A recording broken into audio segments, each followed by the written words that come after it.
BRS దుష్ప్రచారాన్ని ప్రజలు నమ్మే పరిస్థితి లేదన్నారు టీపీసీసీ చీఫ్ మహేష్ కుమార్ గౌడ్.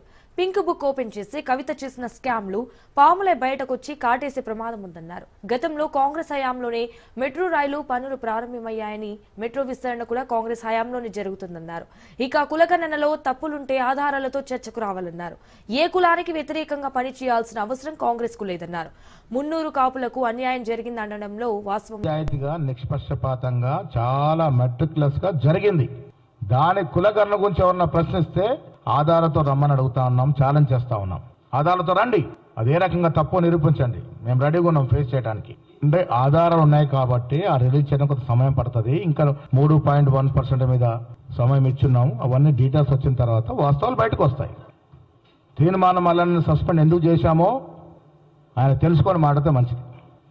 ఇదే కులగణన యొక్క డాక్యుమెంట్ని చింపినాడు కాబట్టే మల్లన్న మీద చర్యలు తీసుకున్నారు. మల్లన్న బీసీల కోసం పోరాటం చేయడంలో కానీ, బీసీల కోసం తపనలో కానీ ఎక్కడ కూడా మేము వ్యతిరేకించలే. వారితో పాటు చేతి కలిపి నడిచినాం. నేను చాలా సందర్భాలు చెప్పాను, తీర్మానం మల్లన్న గారు బీసీల కోసం పోరాడుతూ ఉన్నారు, బీసీల హక్కుల కోసం కష్టపడతా ఉన్నారని. కానీ బీసీల కోసం ఒక నిబద్ధతతో చేసినట్టు కుల సర్వే డాక్యుమెంట్ ఎప్పుడు తగలబెట్టినారో, దాని గురించి నీచంగా మాట్లాడినారో దాని మీద చర్యలేనాయి. అది కిషన్ రెడ్డి గారు తెలుసుకొని మాట్లాడితే మంచిది. కేటీఆర్ గారికి లేని వైరస్ ఏంటి చెప్పండి? ఆనాడు కేటీఆర్ గారు వైట్ ఛాలెంజ్కి ఎందుకు వెనకాడినారు? ఇలా కేదార్నాథ్ గారి మరణం పట్ల దాంట్లో లోపడున్నటువంటి హిస్టరీ బయటికి రావాలి. అప్పుడు కానీ కేటీఆర్ భాగవతం బయటికి రాదు.